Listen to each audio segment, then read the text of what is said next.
The rain was falling hard. Dark clouds covered the sky. The sound of thunder echoed through the city. Cars moved slowly through the flooded streets. Windshields' wipers were working fast, but still drivers could barely see. Inside a black luxury car sat Mr. David Cross, a successful businessman. He was in his late 40s, wearing a sharp gray suit. He had just left a big meeting and was on his way home. David was rich, powerful, and known by many. But today, he felt tired. His head hurt, and he just wanted to rest. As he waited at a red light, David glanced out the window. The rain made everything blurry, but then he saw something, or someone. Near the sidewalk, standing under a broken streetlight, was a young girl, maybe 16 or 17 years old. She was completely soaked, her long dark hair stuck to her face. She wasn't holding an umbrella. She wasn't wearing a jacket.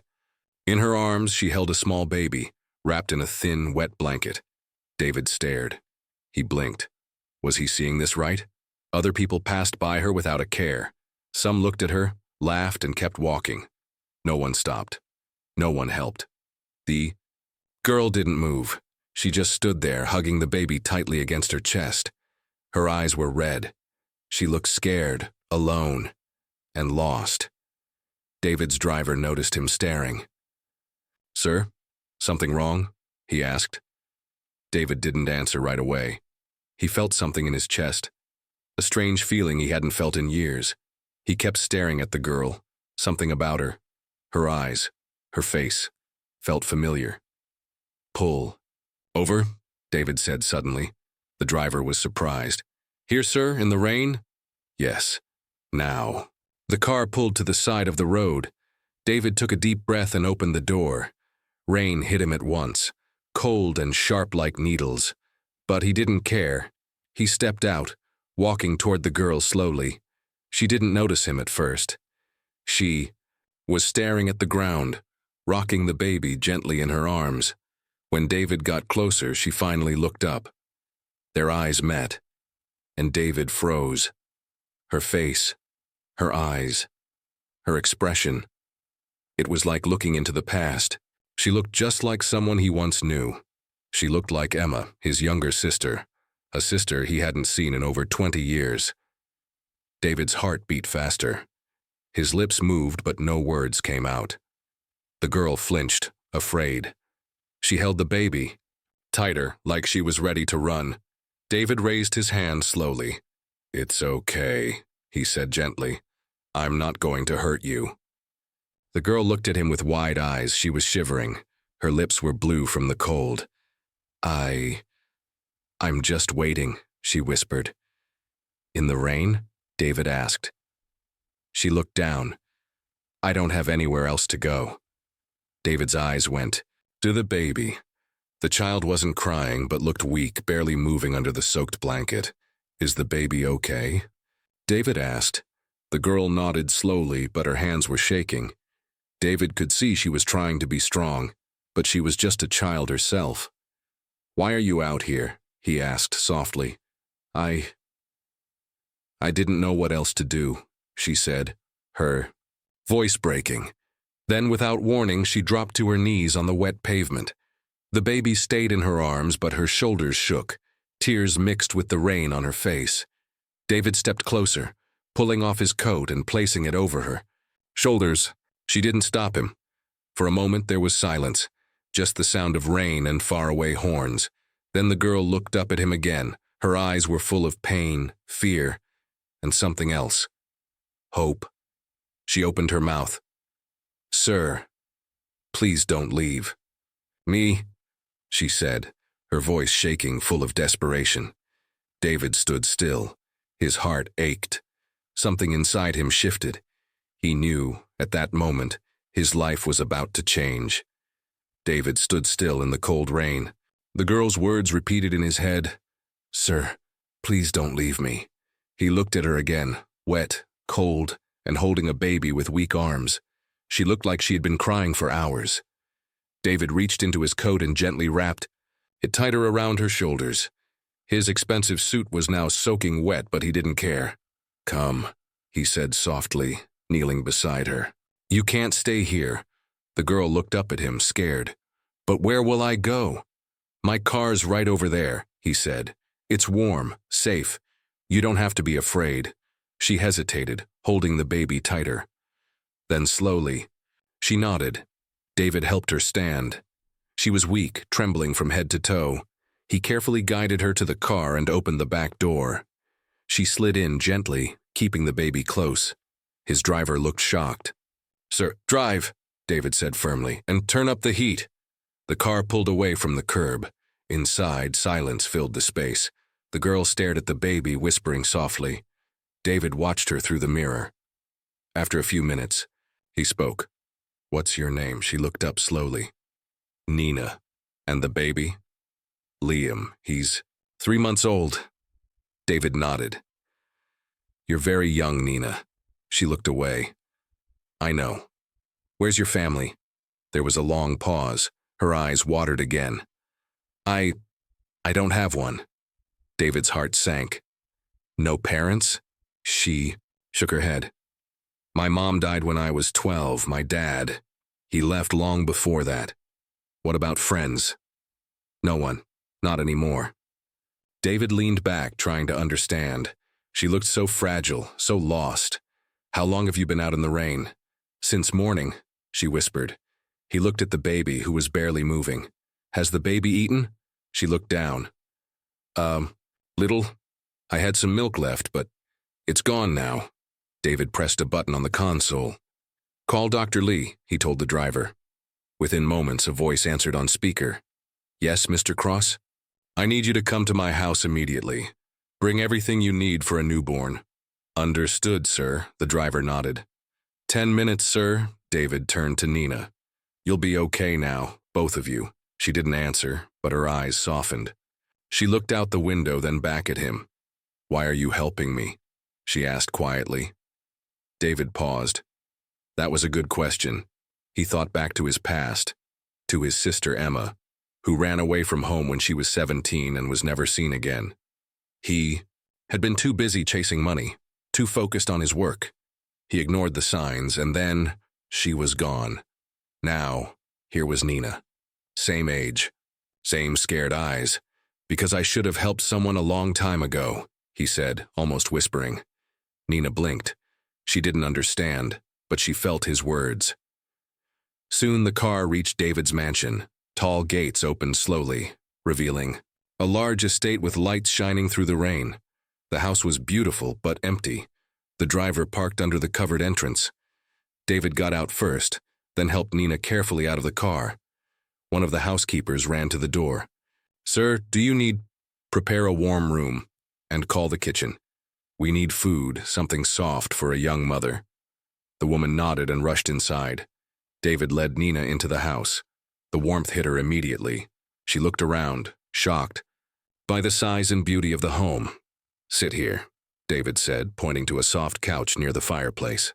She sat down slowly. The baby stirred, letting out a small cry. David knelt in front of her again.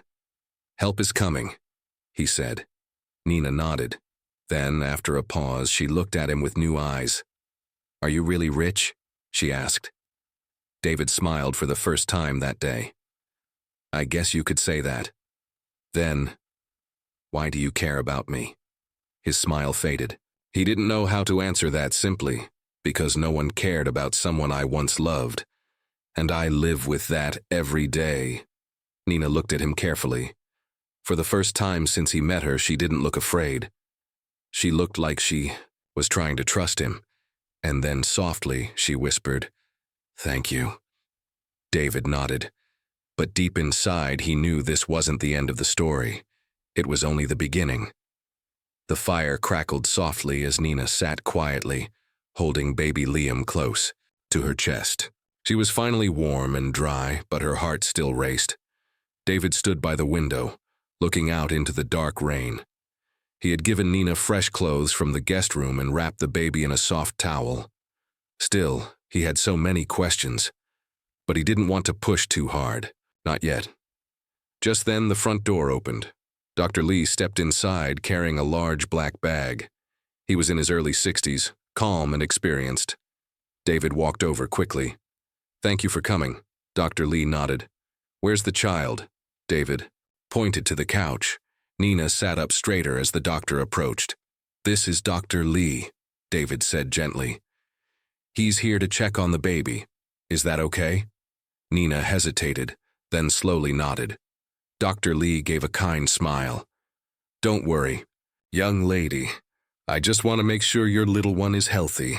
Nina looked down at Liam and kissed his forehead before carefully handing him over.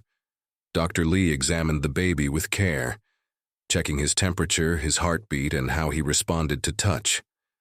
After a few minutes, he spoke. "He's underweight and cold," the doctor said. "But no signs of infection or serious illness. He just needs rest, warmth, and regular feeding." Nina's shoulders dropped in relief. "I'll send a nurse tomorrow to help," Dr. Lee added. "And you, young lady, when did you last eat?" She shrugged. "I don't remember." David turned to his housekeeper. "Please bring food for her, something warm." The woman nodded and left quickly. Once the doctor left, David sat on a chair across from Nina. The baby now slept soundly in her arms. A heavy silence filled the room. David leaned forward. "Nina, I need to understand. Why were you out there, all alone?" She looked away. "Were you running from someone?" he asked gently. "You don't have to be scared. You're safe here." She stayed quiet for a moment. Then she spoke. "I didn't know where else to go," she said, voice shaking. "I was staying in a shelter, but they said I couldn't bring a baby." David frowned. "What?" "They told me I had to leave, said the baby was too much trouble. I begged them, but they didn't care." His fists tightened. "That's unacceptable." "I tried asking people on the street for help," she continued. "They just looked at me like I was trash. One man tried to take my baby away." David's heart ached. "And the baby's father?" he asked carefully.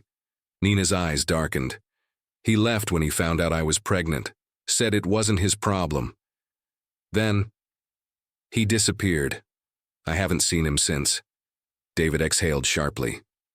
"I'm sorry, Nina, you didn't deserve that." She shook her head slowly. "Maybe I did. Maybe I was stupid."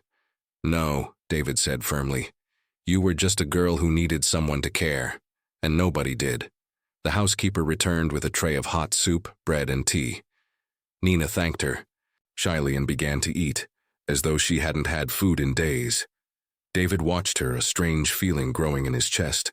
He had spent years around millionaires, CEOs, and politicians, but none of them had touched his heart, the way this young girl just did. After she finished, Nina looked at him. "Why are you being so kind?" she asked again. David took a deep breath. "Because life wasn't kind to someone I loved. I couldn't help her, but maybe I can help you." Nina bit her lip, trying not to cry. "Do you think I could stay here?" "Just for a few days," David nodded slowly. "Yes, as long as you need." Her eyes widened. "Really?" "I have more rooms than I can count," he said with a soft smile. "And this house, it's been quiet too long." Nina looked around. "It's beautiful, but it feels lonely." David nodded. "It is." She looked down at her sleeping baby. "Maybe we can fill it with a little noise." David smiled. "I'd like that."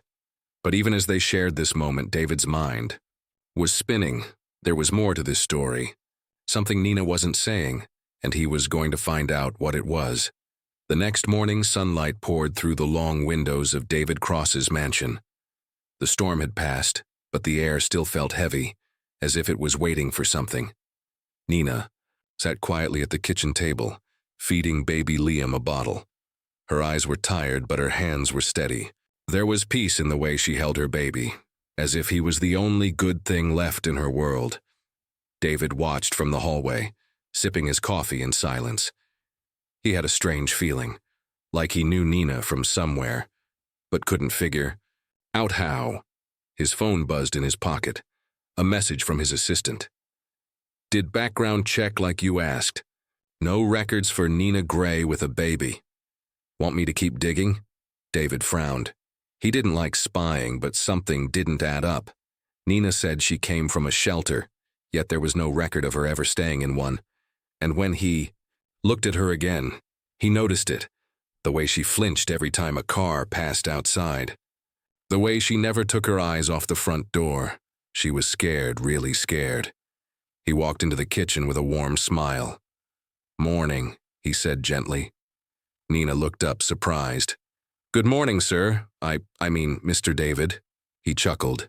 "Just David is fine. How's Liam?" "He slept most of the night, thank you for the crib." David sat down across from her. "You're welcome. Listen, Nina, can I ask you something?" She nodded slowly. "Are you in danger?" Nina's hands froze. Her eyes darted toward the window. David leaned forward. "If someone's after you, I can help. I have friends in law enforcement, private security. I just need to know the truth." She swallowed hard. I don't want to lie to you, David, but if I tell you everything, you might not want to. Help me anymore." He shook his head. "Try me." Nina looked around nervously as if walls had ears. Then she whispered, "My real name's not Nina Gray." David's eyes narrowed slightly, but he said nothing. "I changed it to stay hidden," she said. "My real name is Alina Hart." David blinked. "Hart, as in Senator James Hart?" She nodded slowly. "My father." David sat back, stunned. "Senator?" Hart was one of the most powerful men in the country. Strict, cold, rich beyond imagination. "I ran away from home when I found out I was pregnant," Nina said, voice shaking. "He told me to get rid of the baby, said it would ruin his image. Said I was a disgrace to the family." David's jaw clenched. "I refused," she said. "So he locked me in my room, took away my phone, my freedom. I escaped in the middle of the night with only a backpack and my unborn baby." "And your mother?" Nina looked away. "She left years ago. I don't know where she is. Maybe she couldn't take it anymore." David sighed deeply, staring at the girl, no, young woman, sitting before him, a senator's daughter, hiding under a fake name, running with a baby from the man who was supposed to protect her. "I thought, if I stayed quiet, he'd forget about me," Nina said. "But I think he's still looking. I think he wants to take Liam away." David leaned forward, serious now. "If your father finds you, do you think he'll hurt you?" Tears welled up in her eyes. "He doesn't have to hit you to hurt you. His words, his power, that's what he uses. I don't want Liam growing up around that." David stood slowly. "Thank you for telling me." Nina looked down. "Do you want me to leave?" "No," David said firmly. "Not a chance." She looked up, surprised. "You did something brave. You chose your child over power and money. That makes you stronger than most adults I know." Nina wiped her eyes quickly, trying not to cry. David continued, "But now that I know who you are, I need to take steps. Because if your father really is looking for you, he'll find this place soon." Nina's voice dropped. "What are you going to do?" David's eyes sharpened.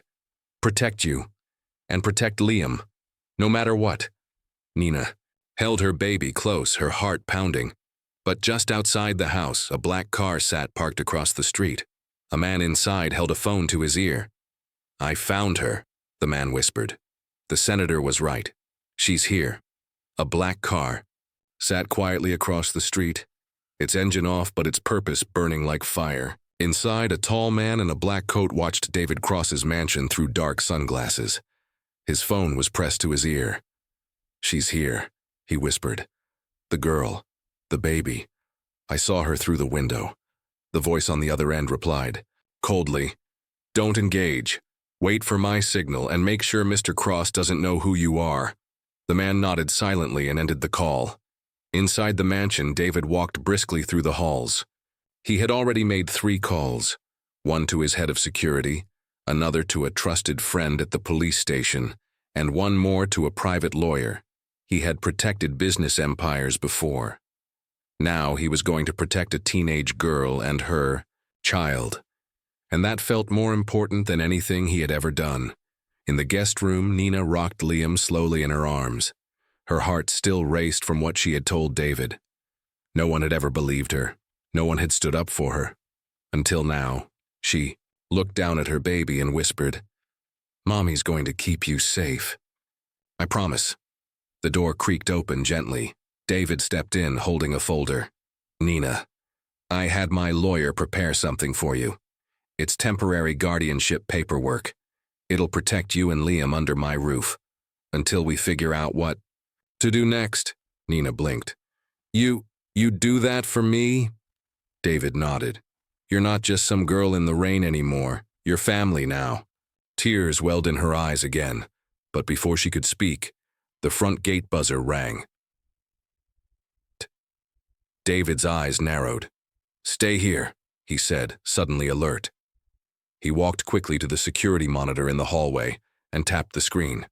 A man in a black coat stood at the gate. "This is Agent Carter," the man said into the camera. "I work for Senator Hart.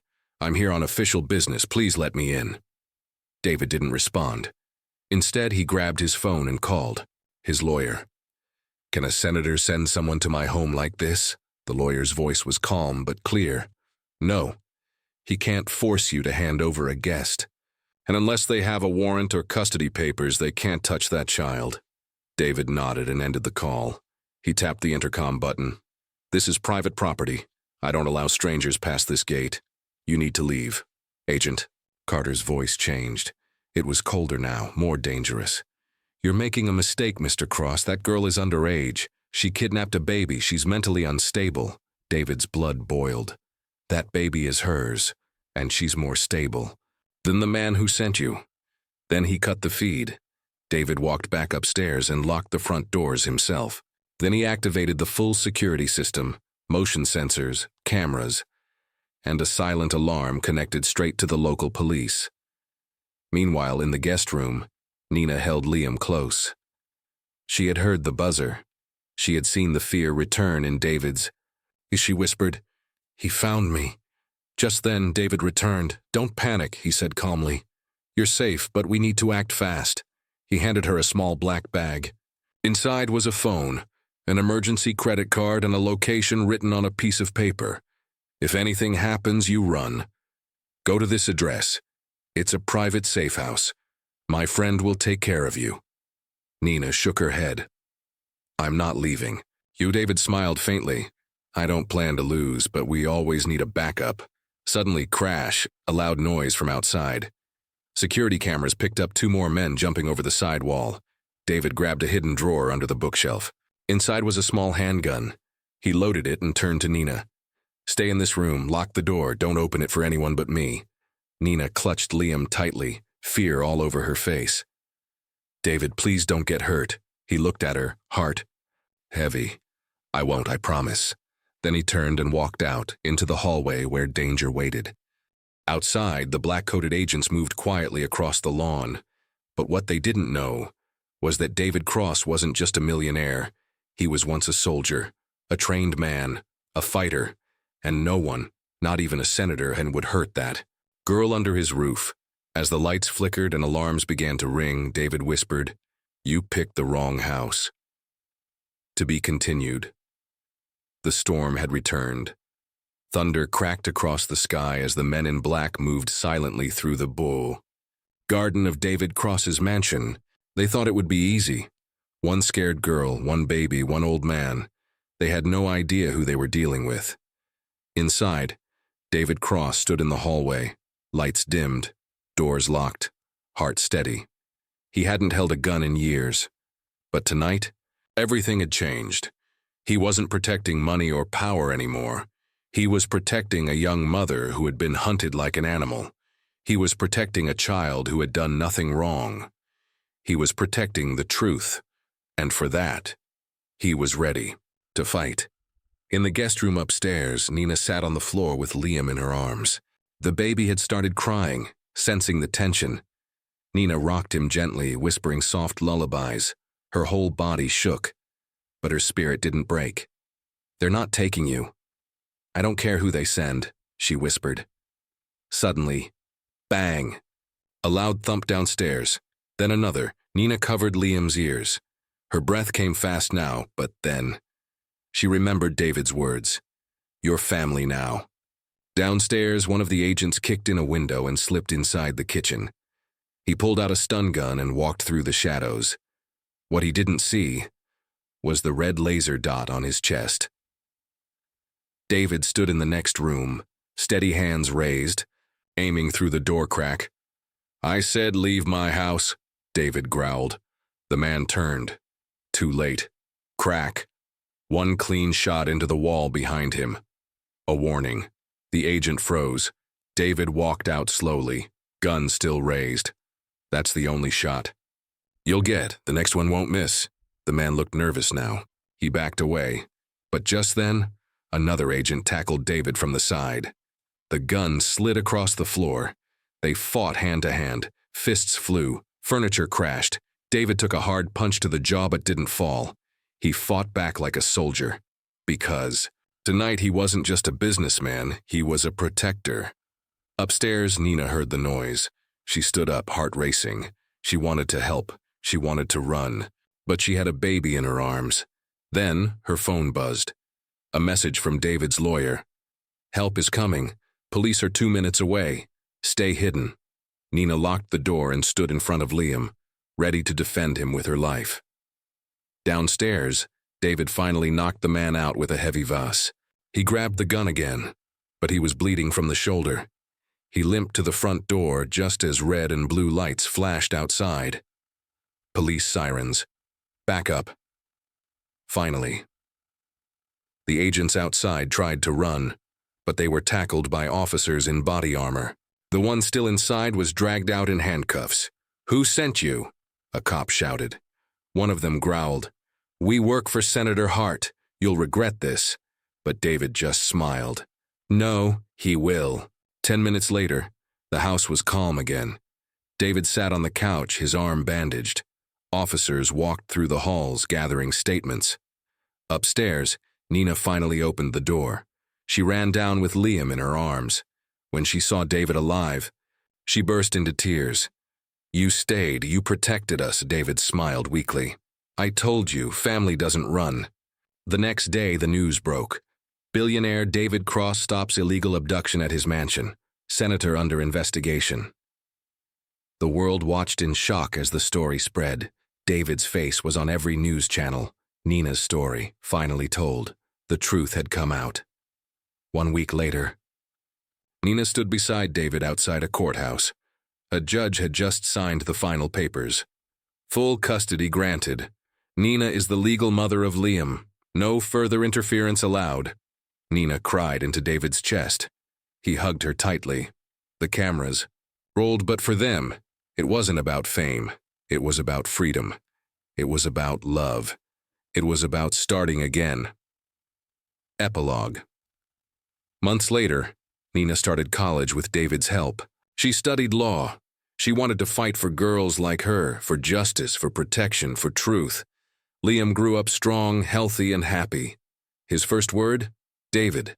And every time David Cross looked at that little boy, he didn't see the millions he once cared about. He saw something richer, a family, a future, and a girl who changed his life, just by crying in the rain. Months had passed since the stormy night. The rain that once soaked Nina and her baby now felt like a distant memory. Outside the mansion, the sun shone warmly, painting the sky with colors of hope. Nina stood in the garden with Liam in her arms. He was laughing, reaching for the flowers. Her eyes sparkled with happiness. She had changed. Her life had changed. David Cross watched them from the porch. The hard businessman who had once only cared about deals and money now cared about something. Deeper, family. He walked over slowly and smiled. "Liam looks happy," he said.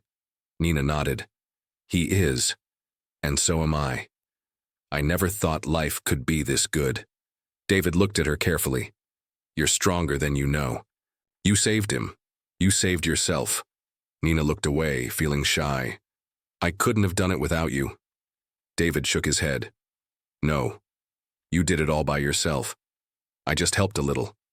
The two stood in silence, feeling a quiet peace. Inside the house, Nina was now a student. She studied law, determined to help other girls like her. She wanted to give hope to those who had none. David had become her mentor, guiding her through the challenges. Their bond grew stronger, not just as protector and protected, but as friends, like family. One day, Nina said softly, "I want to help change the system, to make sure no girl has to suffer like I did."